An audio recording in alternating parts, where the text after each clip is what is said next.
Good evening, brothers and sisters in Christ. Selamat malam saudara-saudari yang terkasih di dalam Tuhan. It is truly such a joy to see all of us here again in RGM on site in APL and on Zoom. Senang sekali bisa beribadah bersama kembali di RGM, baik yang di APL maupun yang di Zoom. Tonight we'll be speaking on the theme of courage. Malam hari ini kita akan membahas dengan tema tentang keberanian. And it is courage to trust. Dan judul khotbahnya adalah berani untuk percaya. Brothers and sisters, we live in increasingly uncertain times. Saudara-saudari, kita tahu kita hidup di masa yang semakin penuh dengan ketidakpastian. And the word of God speaks of days filled with evil. Dan firman Tuhan juga telah mengajarkan kepada kita tentang hari-hari yang akan dipenuhi dengan kejahatan. And I believe the impacts of world politics and economy have surely burdened the minds of the parents here tonight. Dan saya yakin dampak dari politik dan ekonomi dunia pasti telah membebani pikiran para orang tua yang hadir di sini malam ini. And yes, even for the children, our future can be intimidating because of the ungodly influences on the world around us.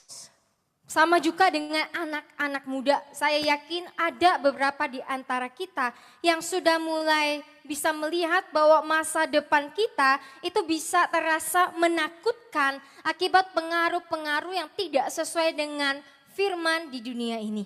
Facing the temptations of following friends who cheat in exams. Contohnya beberapa dihadapkan pada godaan untuk mengikuti teman-teman yang suka menyontek dalam ujian.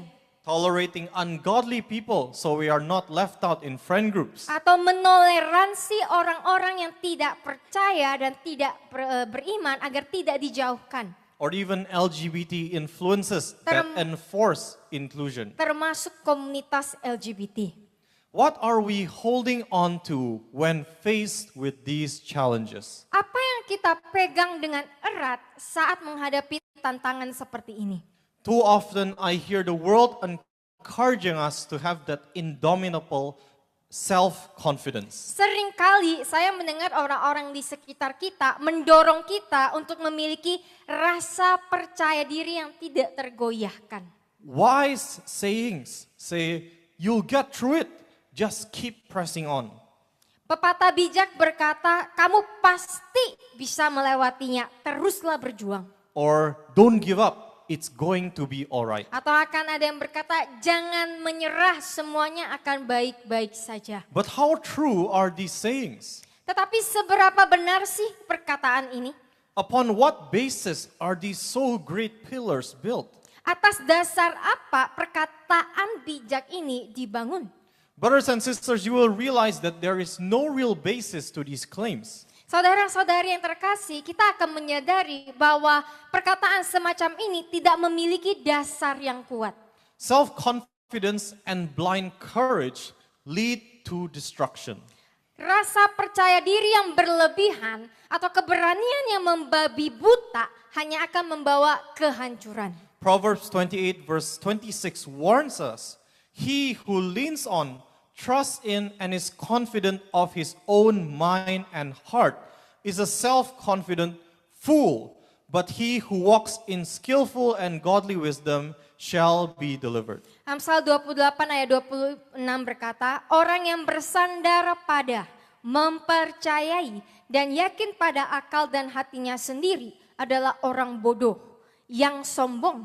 Tetapi orang yang berjalan dalam kebijaksanaan, yang terampil dan saleh akan diselamatkan.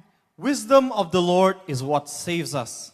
Hikmat Tuhanlah yang akan menyelamatkan kita. And it is found in the act of trusting in God and not ourselves. Dan hal ini ditemukan dalam tindakan mempercayai Tuhan bukan kepada diri sendiri. Though in facing daily struggles, how often do we lose sight of God and become afraid? Meskipun harus menghadapi banyak sekali tantangan di dalam hidup kita, seberapa sering sih kita melupakan Tuhan dan menjadi takut?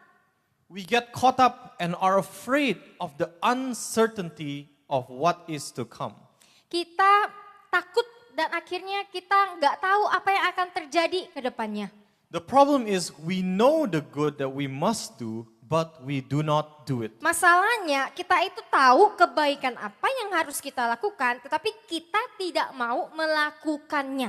When business gets slow, Ketika bisnis sedang sepi, when our job application gets rejected, ketika lamaran kerja ditolak, work politics become complicated, dinamika politik di kantor itu menjadi rumit, or even when our closest friends leave us. atau bahkan teman-teman terdekat kita meninggalkan kita. Scrambling to depend on our own abilities to pull through. Tetapi kita berusaha dengan sekuat tenaga mengandalkan kemampuan kita sendiri untuk melewati masa sulit ini. Scrambling for worldly ways to redeem ourselves and relying on worldly methods and counsel. Dan kita berusaha dengan sekuat tenaga untuk mencari cara-cara duniawi untuk menolong kita dan menebus diri kita sendiri. Brothers and sisters, is the act of trusting ourselves, our mind and our heart more than God the right thing to do? Saudara-saudari, apakah mempercayai diri kita, pikiran kita, hati kita lebih daripada Tuhan merupakan hal yang benar yang harus dilakukan oleh orang Kristen? Let us be wise and learn how to consistently trust in God in trying times. Marilah kita bersikap bijaksana dan belajar malam hari ini untuk selalu percaya kepada Tuhan di masa-masa sulit.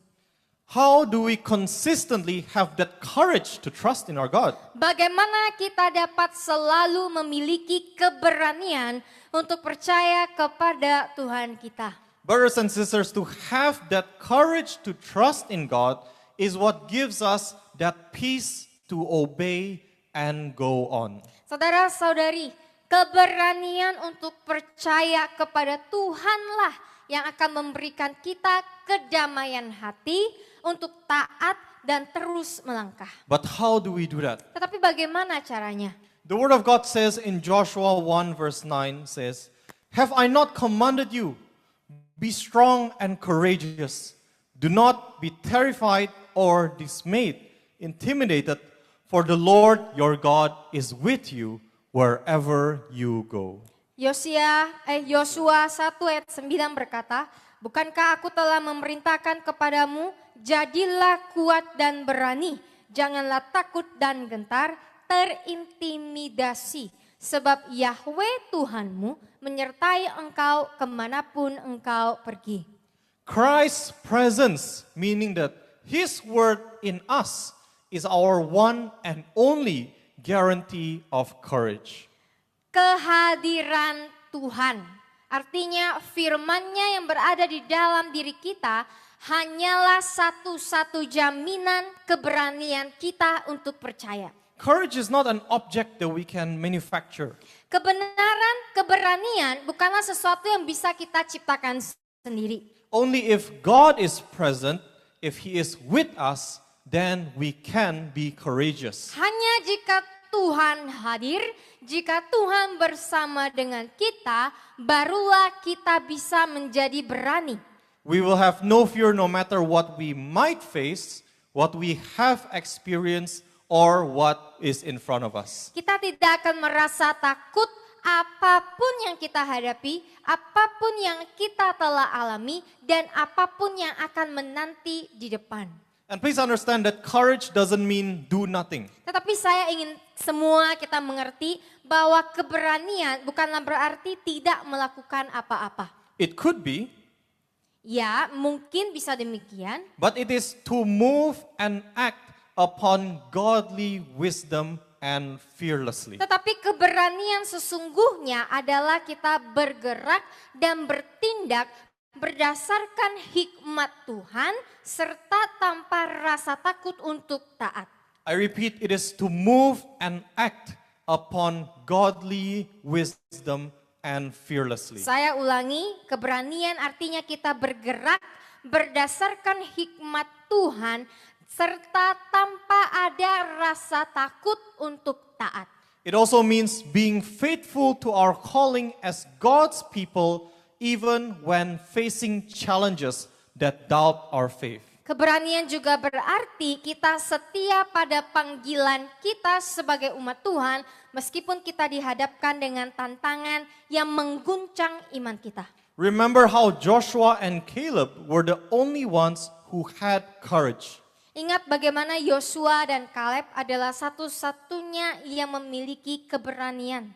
And it was upon recognizing God's promises, meaning His word, and trusting in it, even if reason says otherwise. Mereka bisa berani karena mereka itu tahu akan janji Tuhan. Mereka percaya dengan janji Tuhan, yaitu firman Tuhan.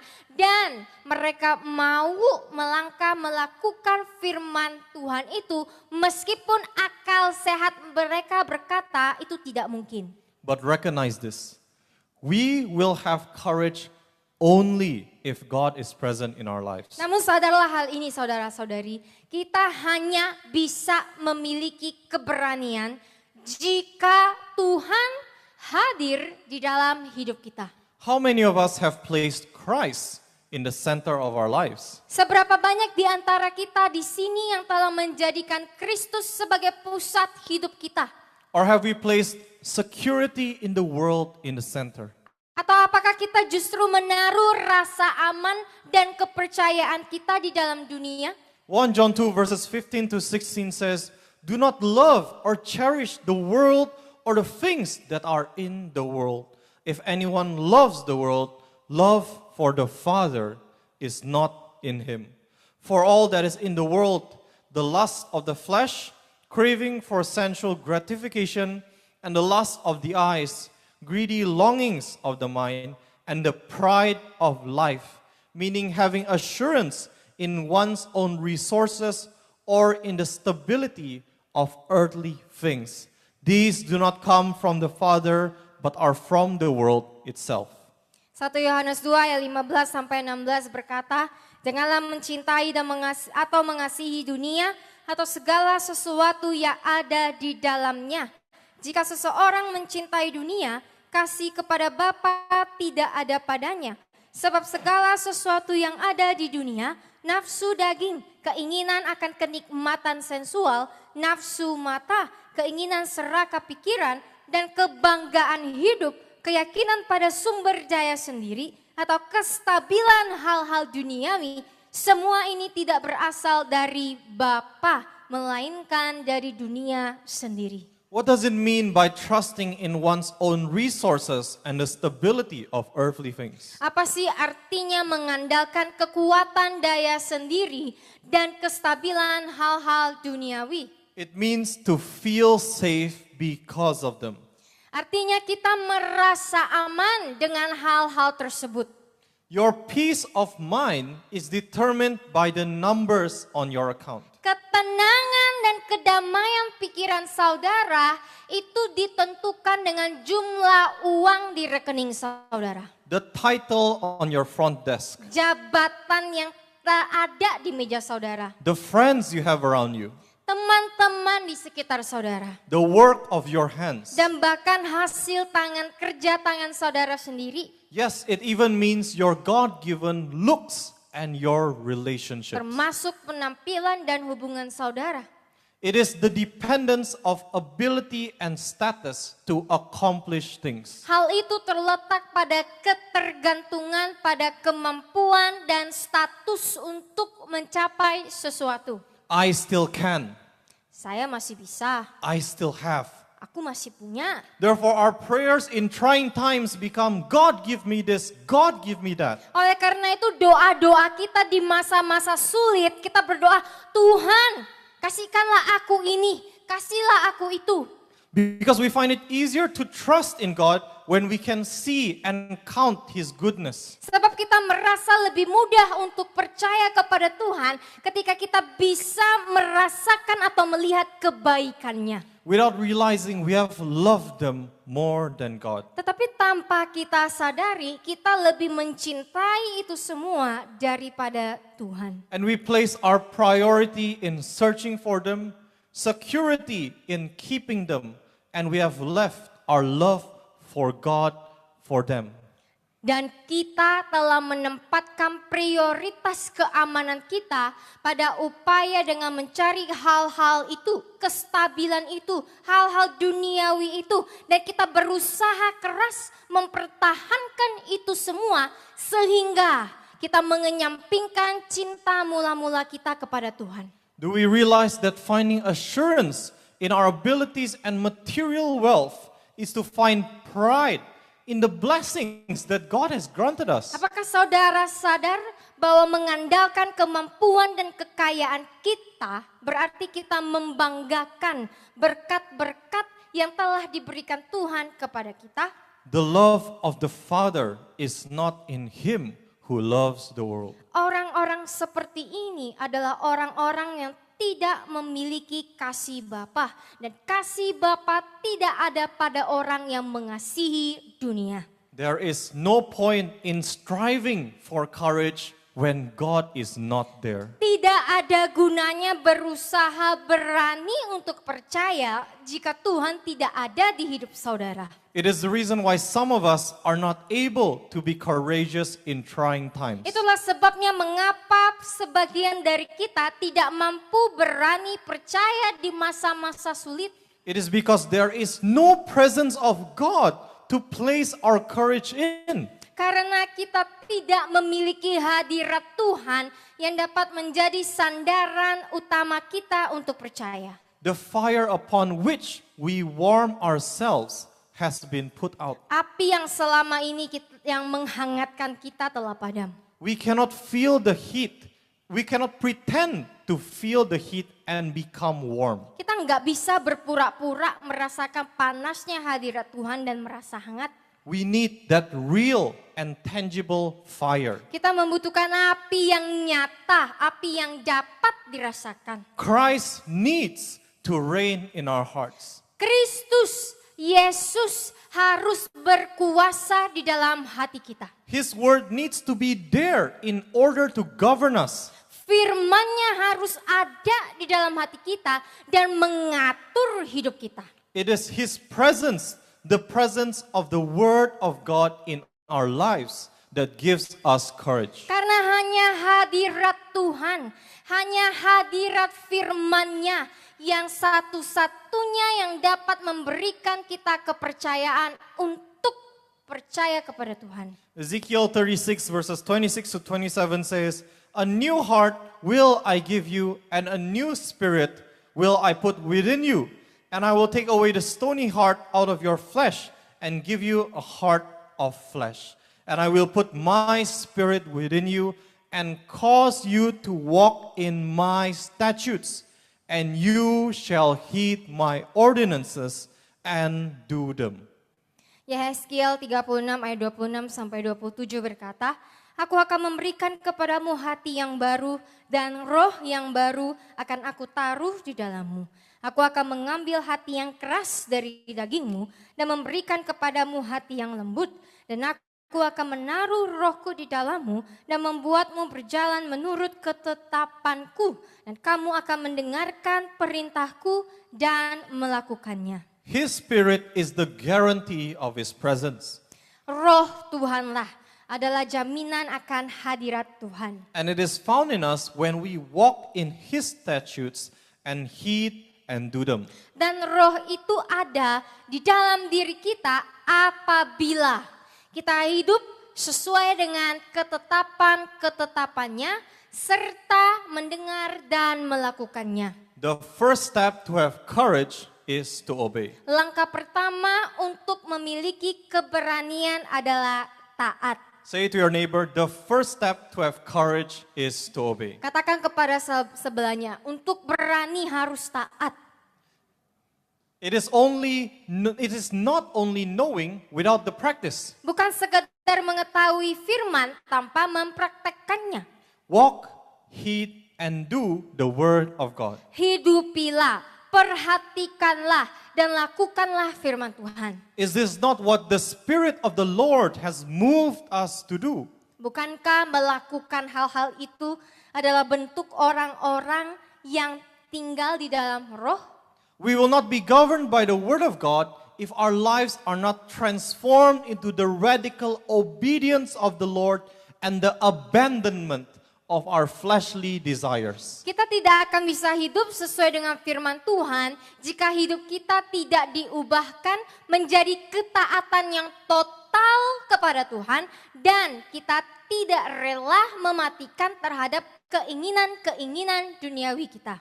If we do not do, Kalau kita tidak melakukannya, meaning if we find ourselves unable, artinya jika kita merasa tidak mampu, undesiring, tidak bersemangat, not delighting, atau tidak bersukacita, slacking, malas, or even delaying, atau menunda-nunda, what kind of spirit is at work in us? roh seperti apa yang sedang bekerja di dalam diri kita?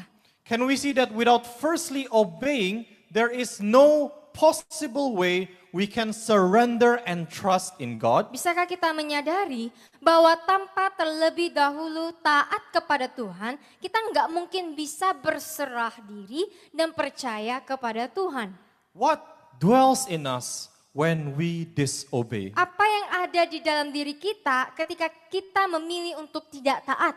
Does the word of God not say that his anger is upon the sons of disobedience? Bukankah firman Tuhan dengan jelas berkata bahwa murkanya akan menimpa orang-orang yang tidak taat terhadap firman-Nya? Brothers and sisters, we must obey to have courage. Saudara-saudara yang terkasih, kita harus taat agar kita berani untuk percaya kepada Tuhan. The basis for the removal of our stony heart which refuses to obey and the instilling of his spirit is the choice to consistently choose holiness in the newness of life we were given in Christ. Dasar bagi pengangkatan hati batu kita yang tidak mau taat serta penanaman Roh Kudus adalah keputusan untuk secara konsisten memilih kekudusan dalam kehidupan baru yang Tuhan telah berikan di dalam hidup kita. The very evidence of change itself must be according as how it was described in the Word of God. Bukti nyata dari perubahan hidup kita yang baru harus sesuai dengan apa yang dijelaskan di dalam firman Tuhan. If not, then it is just empty words, Kalau tidak, itu semua hanyalah omong kosong. temporary motivations, Hanya motivasi sesaat. and we will surely flip. Dan pasti kita akan balik ke kebiasaan lama kita. Brothers and sisters, be encouraged that God has enabled us to live in holiness, obedience, and repentance. Saudara-saudara yang terkasih, ingatlah bahwa Tuhan telah memampukan kita untuk hidup di dalam kekudusan. This righteous living is not rooted in a sense of self-righteousness, pretense, or self-confidence, but in a reliance upon God for His grace and strength to always obey, heed, and do. Kehidupan yang benar ini tidak didasari oleh rasa merasa diri benar, tidak didasari dengan kepura-puraan atau rasa percaya diri pada pengertian diri sendiri, melainkan ketergantungan kita kepada Tuhan atas kasih karunia dan kekuatan Tuhan, sehingga kita bisa dengan konsisten untuk taat, mendengarkan dan melakukan firman-Nya. Remember that the evidence of His Spirit is consistent obedience to the governing of the Word of God. Ingatlah bahwa bukti kehadiran Roh Tuhan adalah ketaatan yang konsisten terhadap firman Tuhan yang menjadi pedoman hidup kita. If His presence is with us, we will be governed by the Word of God and not our flesh. Ketika Tuhan menyertai kita, maka kita akan hidup sesuai dengan firman-Nya dan bukan sesuai dengan keinginan daging kita. It means we could gain all things and lose all things. Artinya kita bisa memperoleh segalanya dan kehilangan segalanya. We could be in the midst of the fiercest storms or stillest waters. Kita bisa berada di tengah badai yang paling dahsyat atau perairan yang paling tenang. Yet our footing will stand firm, for we stand in the pillar that is our God. Namun fondasi kita akan tetap kokoh karena kita berdiri di atas tiang penopang, yaitu Tuhan sendiri. It is because we have stopped relying on our hands as the source of our strength or our circumstances as the determiner of success. Hal ini hanya bisa terjadi ketika kita berhenti mengandalkan diri sendiri sebagai sumber kekuatan kita atau keadaan kita sebagai penentu kesuksesan. But we rely on our God. Tetapi kita mengandalkan Tuhan kita. We pray to God. Kita berdoa kepada Tuhan. We seek God for help. Kita meminta pertolongan Tuhan. We surrender and align our desires to God's will and purpose. Kita menyerahkan diri kita dan menyelaraskan keinginan kita dengan kehendak Tuhan. And we remain faithful to God. Dan kita memilih untuk tetap setia kepadanya. In this, He has promised peace beyond understanding. Dalam hal ini, Tuhan telah menjanjikan kedamaian yang melampaui pengertian kita. We must deny our flesh from usurping the authority that is deserved for God. Kita harus mematikan daging kita yang telah merebut kekuasaan dalam diri kita yang seharusnya menjadi milik Tuhan. When we want to be afraid, Ketika kita ingin merasa takut, be greedy, serakah, be lustful, nafsu, run away, lari dari Tuhan, disobey, tidak mau taat, we must choose to be governed by the Spirit of God to deny this flesh. kita seharusnya memilih untuk dikuasai oleh Roh Tuhan untuk menahan keinginan daging. This is the act of trusting in God and not relying on our own understanding. Ini adalah tindakan di mana kita mempercayai dan bersandar kepada Tuhan dan bukan kepada diri kita sendiri. And this courage that God gives us is not a mental state because we obey. Dan keberanian yang diberikan oleh Tuhan kepada kita bukanlah suatu keadaan emosi atau batin karena kita taat. But it is a response to a reality that God is with us. Tetapi itu melainkan respon terhadap kenyataan bahwa Tuhan itu memang menyertai kita. It is not manufactured and it is not reasoned. Keberanian ini tidak bisa dibuat-buat dan juga tidak didasari oleh masuk akalnya atau tidak. Psalm 40 verses 1 to 3 says, I wait patiently and expectantly for the Lord, and He inclined to me and heard my cry. He brought me up out of a horrible pit of tumult and of destruction, out of the miry clay. And He set my feet upon a rock, steadying my footsteps and establishing my path. He put a new song in my mouth, a song of praise to our God. Many will see and fear with great reverence and will trust confidently in the Lord. Mazmur 40 ayat 1 sampai 3 berkata, Aku menanti-nantikan Tuhan dengan sabar dan penuh harapan. Dan Ia mendengarkan aku dan mendengar seruanku. Ia mengangkat aku dari lubang yang mengerikan, penuh kegaduhan dan kehancuran. Dari lumpur yang becek, dan Ia menempatkan kakiku di atas batu, meneguhkan langkahku dan menetapkan jalanku. Ia menaruh nyanyian baru di mulutku, nyanyian pujian bagi Tuhan kita. Banyak orang akan melihat dan takut dengan rasa hormat yang besar dan akan percaya dengan penuh keyakinan kepada Tuhan. Doesn't the word of God assures us that God hears the cry of the righteous and responds when we patiently wait and expect upon the Lord? Bukankah firman Tuhan telah memberikan kita sebuah jaminan bahwa Tuhan akan mendengarkan seruan orang benar. Dan Tuhan akan menjawab seruan orang benar ini dan orang-orang yang dengan sabar menanti dan mengandalkan Tuhan. The psalmist demonstrates to us the posture of people whom God helps. Pemazmur menunjukkan kepada kita sikap orang-orang yang ditolong oleh Tuhan. The obedient Christians do not hastily demand. Orang-orang Kristen yang taat tidak akan pernah memaksa untuk menuntut Tuhan atau dengan buru-buru meminta Tuhan memberikan apa yang mereka mau. And they do not place measures of fail-safe if God doesn't help. Dan mereka juga tidak menyiapkan rencana cadangan seperti kalau Tuhan gak tolong gimana ya? They are patient and their expectation is for the Lord alone. Orang benar akan sabar dan harapan mereka hanya tertuju kepada Tuhan. They recognize that God is the only source of help. Mereka menyadari bahwa Tuhan hanyalah satu-satunya sumber pertolongan mereka.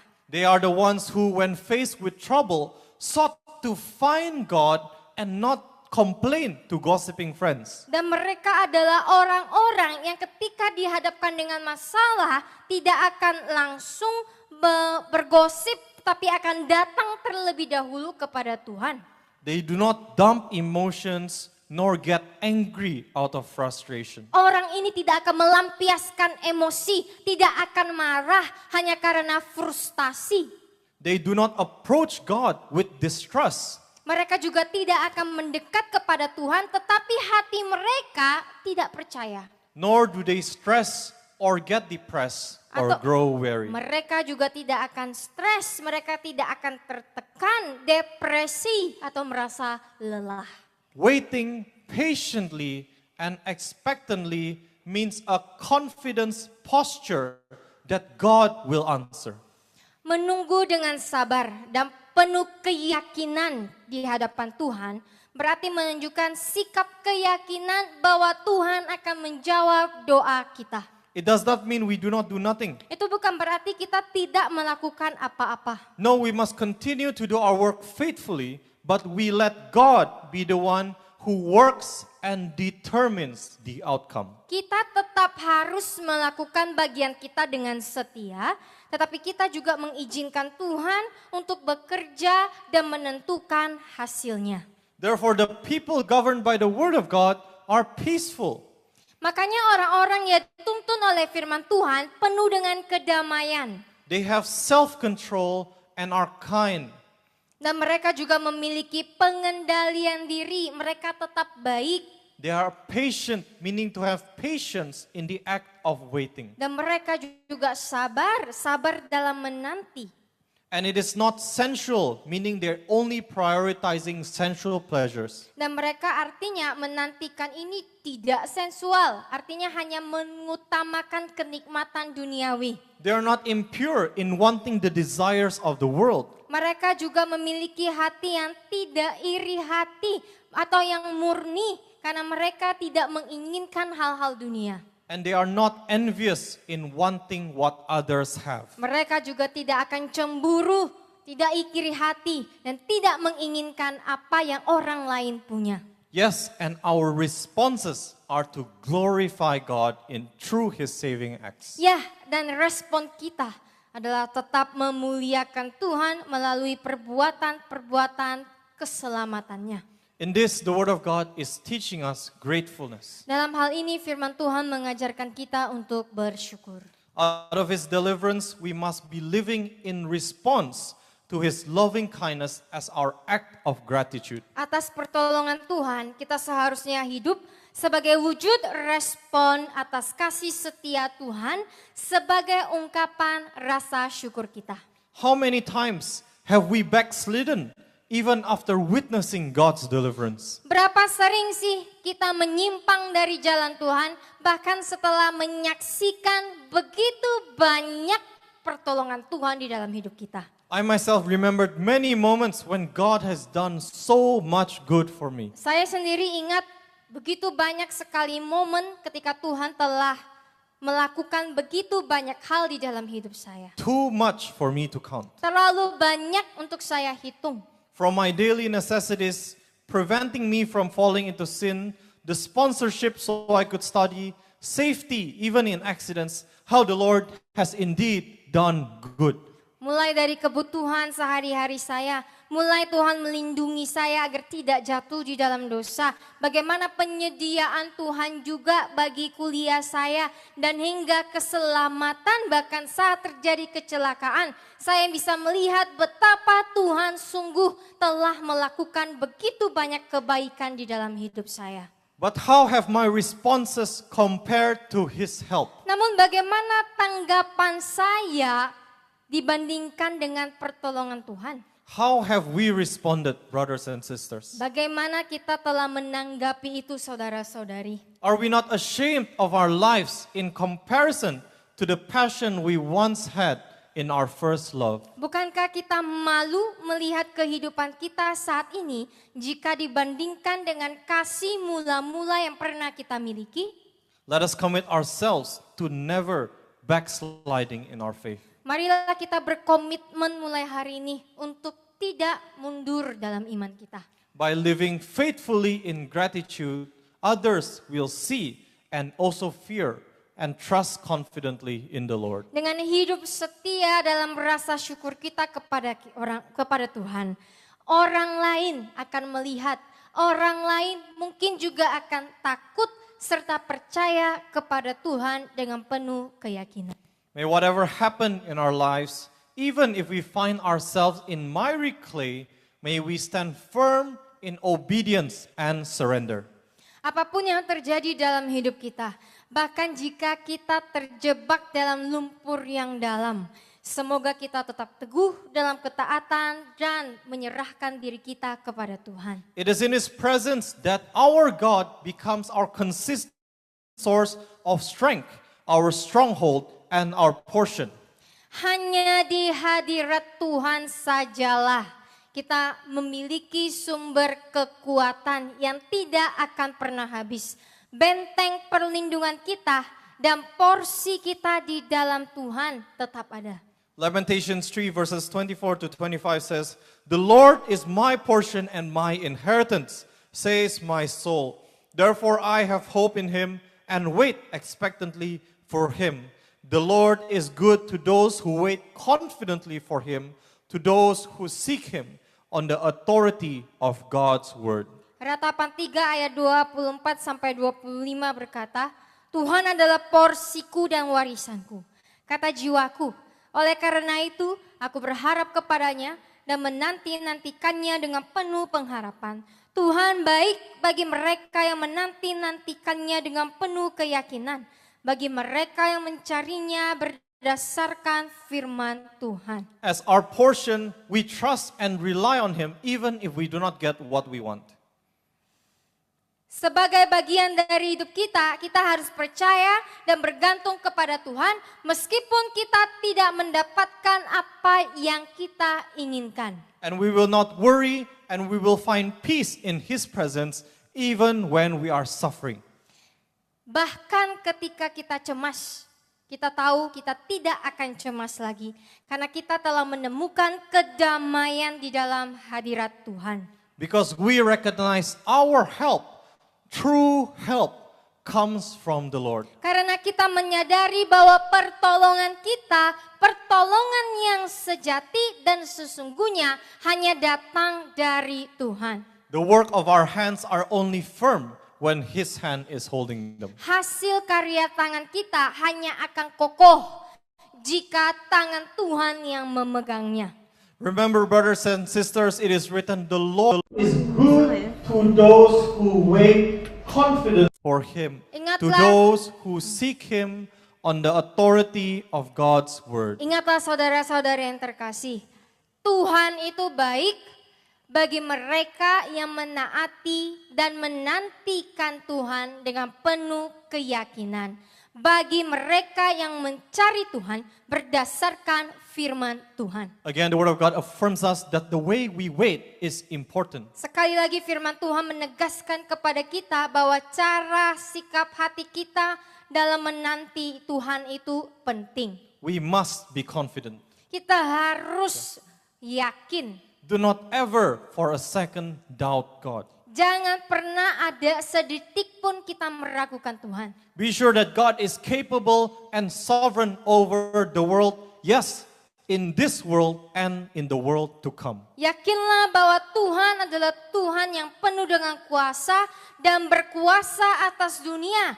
Ya, di dunia saat ini dan di dunia yang akan datang. And seek Him on the authority of God's word, meaning when we wait, we are to act in a way pleasing to Him, in honor ascribed to Him according to His written word. Dan carilah Tuhan berdasarkan firman Tuhan, artinya ketika kita menanti, kita harus bertindak dengan cara yang berkenan kepada Tuhan dalam penghormatan yang diberikan kepadanya sesuai dengan firman-Nya. Do not approach haughtily with pride or anger. Jangan pernah mendekati Tuhan dengan hati yang sombong atau penuh kebanggaan. Never look down on God or disrespect or lie in God's face, because it is written, God is not mocked. Jangan pernah meremehkan Tuhan, jangan pernah kurang ajar sama Tuhan, atau bahkan berbohong di hadapan Tuhan. Karena telah tertulis di dalam firman-Nya, Tuhan tidak dapat dipermainkan. Tuhan tidak dapat membiarkan dirinya diejek. He will not allow Himself to be ridiculed, nor treated with contempt, nor allow His precepts to be scornfully set aside. Dan Tuhan tidak akan mengizinkan dirinya diperlakukan dengan hina atau membiarkan perintah-perintahnya diabaikan secara sengaja. Therefore, to those who approach with confident hope, God honors and is good towards them. Oleh karena itu, kepada mereka yang mendekat dengan penuh keyakinan dan penuh pengharapan, Tuhan menghormati dan berbuat baik kepada mereka. Because we rely on God, we also must obey to His saying when He commands us, do not be terrified or dismayed or intimidated. Next slide, please. Karena kita bergantung pada Tuhan, kita juga harus menaati firman Tuhan ketika Tuhan memerintahkan kita untuk tidak takut atau gentar terintimidasi. Meaning we cannot be overly stressed, worried, and dismayed at the sight of discomfort. Artinya kita tidak boleh stres, cemas, atau gentar saat menghadapi kesulitan. Brothers and sisters, I want us to have a look around your neighbors seated beside you. Saya mau saudara lihat ke sebelah kanan kirinya.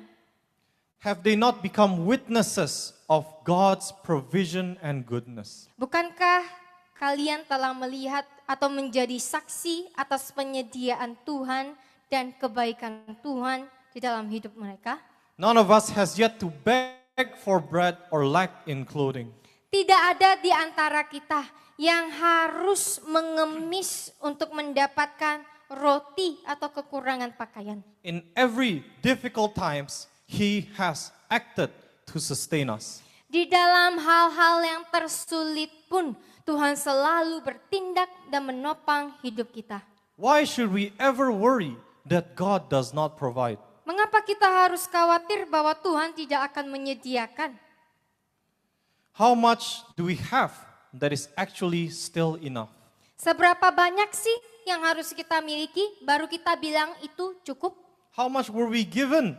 So much that we finally say is enough. Seberapa banyak sih yang harus Tuhan kasih kepada kita baru kita bilang itu cukup? Is your trust in God determined only by His provision? Apakah kepercayaan saudara bergantung dengan penyediaan Tuhan saja? If one day God doesn't give, will we blame Him? Kalau suatu hari Tuhan tidak memberi, apakah saudara akan menyalahkan Tuhan? Will we get angry, depressed, or even renounce our faith? Apakah kita akan marah kepada Tuhan atau bahkan kita tidak mau taat dengan Tuhan? If God is God not real when martyrs died in their faith?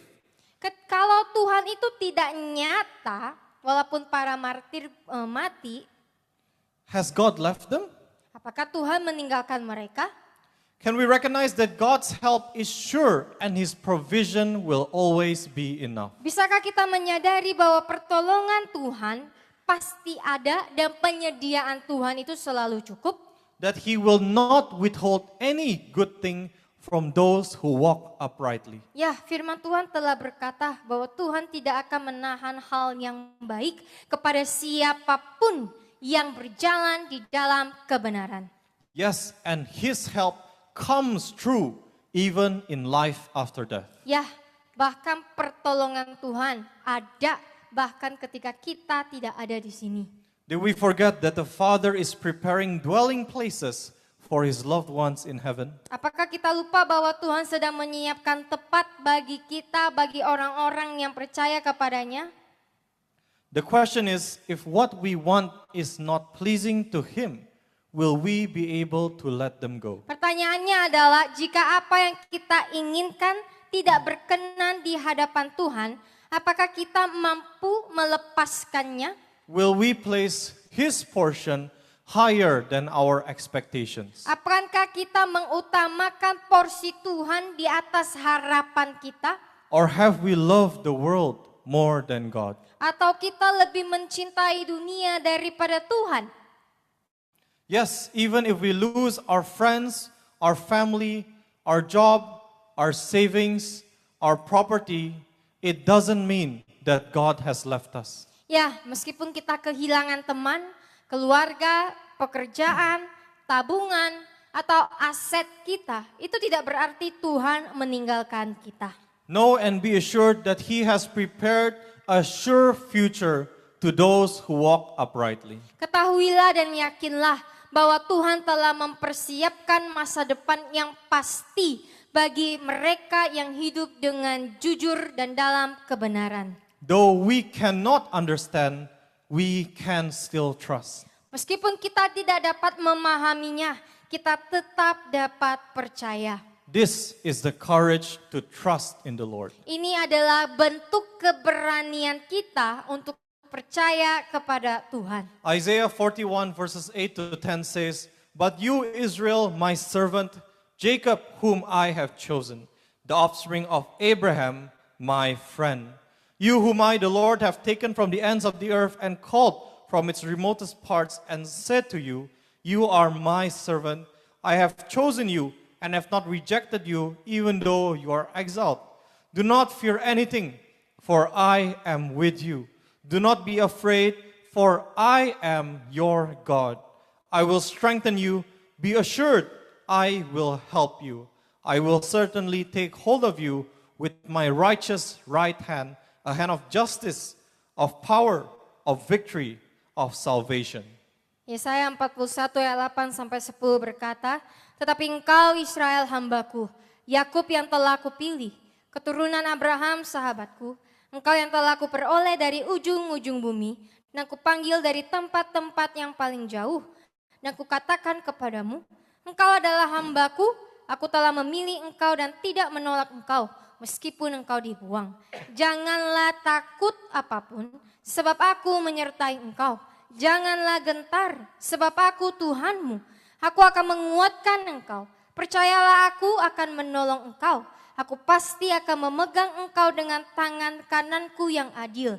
Tangan keadilan, kekuatan, kemenangan, dan keselamatan." Again, we can see, does Yahweh promise salvation to everyone? Sekali lagi kita bisa melihat, bukankah Yahweh menjanjikan keselamatan bagi setiap orang? It is clearly written and in great detail that Yahweh comes to help His people. Tertulis dengan jelas bahwa Yahweh datang untuk menolong umatnya. His servant, His chosen, and His friend, meaning His beloved. Menolong hambanya, menolong orang-orang pilihannya, menolong sahabatnya, yang berarti orang-orang yang dikasihi Tuhan. Are we these people? Apakah kita orang-orang seperti ini? Yahweh our God has stated in the calling of Israel in Deuteronomy 7 verse 6, which says, "For you are a holy and set apart people to the Lord your God.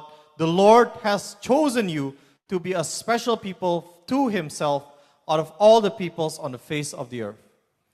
Yahweh Tuhan kita telah menyatakan dalam panggilannya kepada Israel yang tertulis di dalam Ulangan 7 ayat 6. "Sebab kamu adalah umat yang kudus dan terpisah bagi Yahweh Tuhanmu. Yahweh Tuhanmu telah memilih kamu untuk menjadi umat yang khusus baginya di antara semua bangsa di muka bumi." Israel is made for holiness. Israel diciptakan untuk kekudusan. She is to be set apart to the Lord. Ia harus dikhususkan, dipisahkan bagi Tuhan.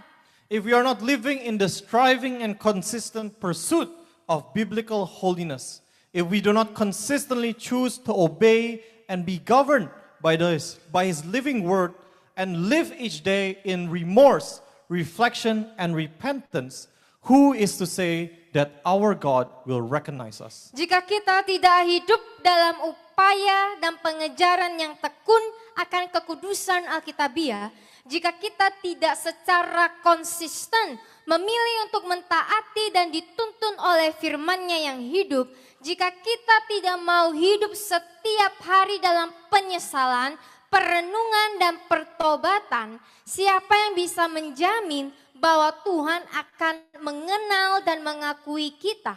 For Matthew 7 verse 31 has foretold that God will say, not everyone who says to me, Lord, Lord, will enter the kingdom of heaven, but only he who does the will of my Father who is in heaven. Matius 7 ayat 31 telah memberitahukan kita bahwa Tuhan berkata, tidak setiap orang yang berkata kepadaku, Tuhan, Tuhan, akan masuk ke dalam kerajaan surga, melainkan hanya orang yang melakukan kehendak Bapa-Ku yang di surga.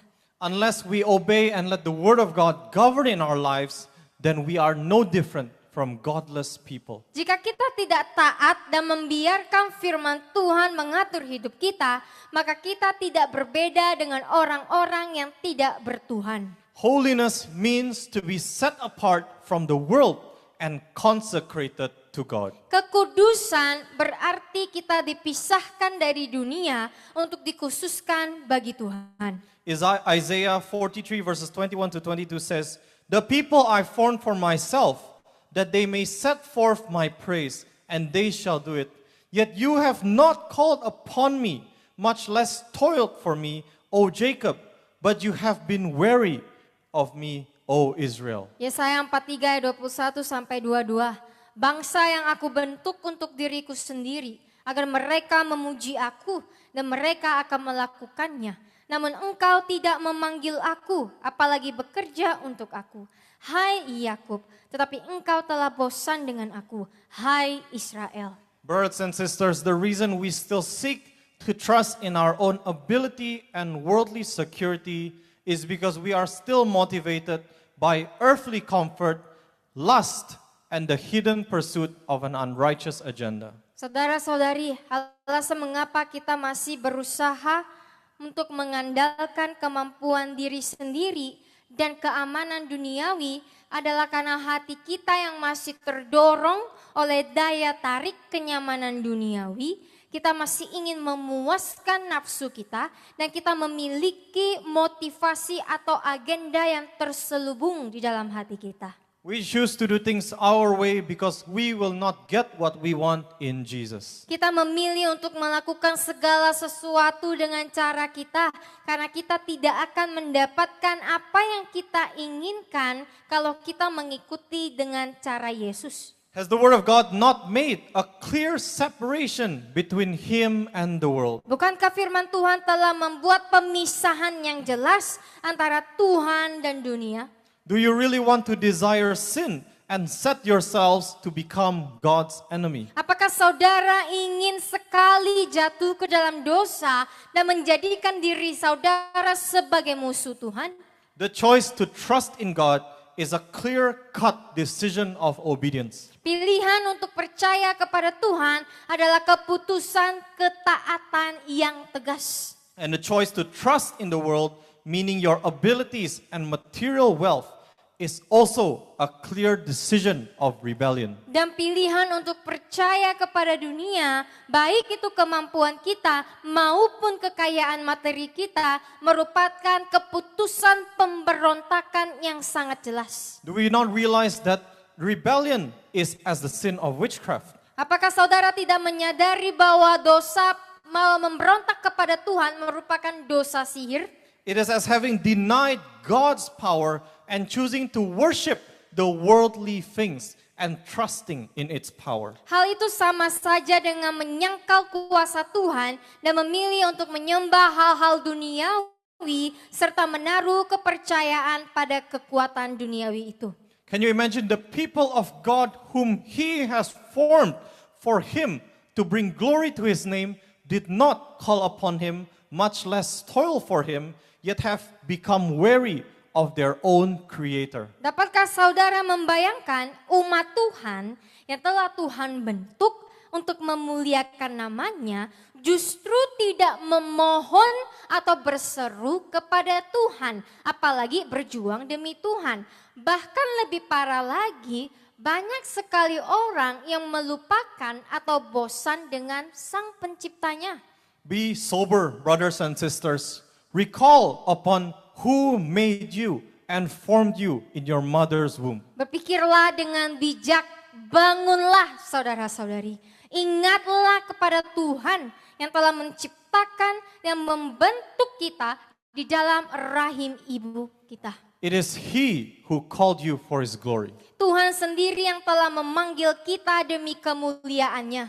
Be those faithful people of God who are governed by His word, who obey, heed, and do His word, so that in Christ's presence, meaning His word in us, we will have courage even in trying times. Jadilah umat Tuhan yang setia, yang hidup sesuai dengan firman-Nya, yang taat dengan firman-Nya, sehingga di dalam masa-masa sulit pun kita memiliki keberanian untuk percaya.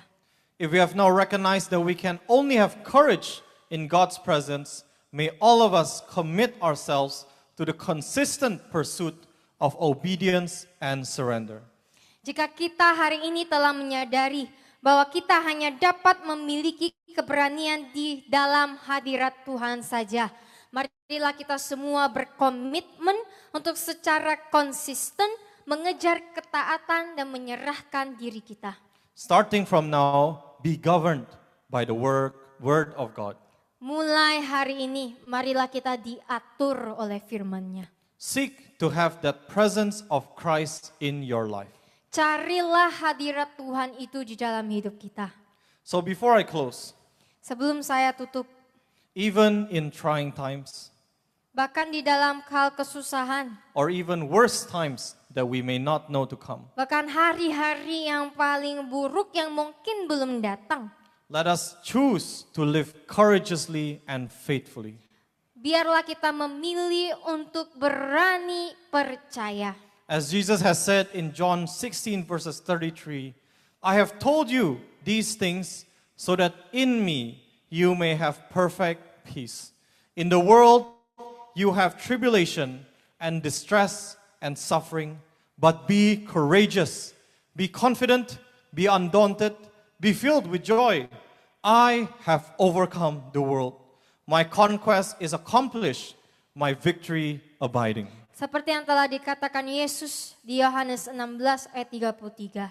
Aku telah memberitahukan hal-hal ini kepadamu, supaya dalam aku kamu memiliki damai sejahtera yang sempurna. Di dunia ini kamu akan mengalami kesusahan, penderitaan, dan kesengsaraan. Tetapi beranilah, bertekunlah, jangan gentar, penuhilah dirimu dengan sukacita. Aku telah mengalahkan dunia. Kemenanganku telah tercapai, kemenanganku tetap abadi. Brothers and sisters, we will have tribulation and suffering. Saudara-saudara yang terkasih, kita akan menghadapi cobaan dan penderitaan. But place your trust in Him who has overcome the world. Tetapi letakkanlah kepercayaan saudara pada Tuhan yang telah mengalahkan dunia. In His presence, you will have courage like no other and peace beyond understanding. Di hadirat Tuhan, kita akan memiliki keberanian yang tiada bandingnya dan kedamaian yang melampaui segala pemahaman. Remember, we will have courage only if God is present in our lives. Ingatlah, kita hanya akan memiliki keberanian itu jika hanya Tuhan ada di hidup kita. Courage cannot be earned. Keberanian tidak bisa diperoleh. It cannot be manufactured. tidak bisa diciptakan. If courage is what you desire, then know it will only exist if Christ Jesus is in the center of your life. Jika keberanian untuk percaya itu yang saudara inginkan, ketahuilah bahwa keberanian itu hanya akan ada jika Kristus menjadi pusat hidup di dalam hidup saudara. Let us pray. Mari kita berdoa. Father in heaven, we thank you for your word tonight. Bapa di surga, kami bersyukur atas firman-Mu malam ini. Convict us from this day onwards to trust in you alone and not in ourselves. Teguhkanlah hati kami mulai hari ini untuk hanya percaya kepadamu dan bukan pada diri kami sendiri.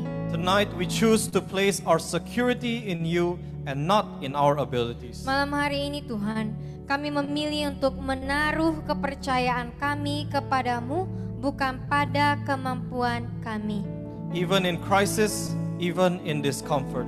Bahkan di tengah krisis, bahkan di tengah ketidaknyamanan. Lord, test our faith so that we may be found faithful and obedient. Tuhan, ujilah iman kami agar kami dinyatakan setia dan taat. We seek your presence alone through every act of consistent obedience, heeding and doing your word until the end of our lives. Kami mau mencari hadirat-Mu semata-mata melalui setiap tindakan ketaatan kami yang konsisten ketika kami mendengar dan melakukan firman-Mu. So that we may bring glory to your name and others may have confident trust in you also. Sehingga kami dapat memuliakan nama-Mu dan orang lain pun memiliki kepercayaan yang teguh kepadamu.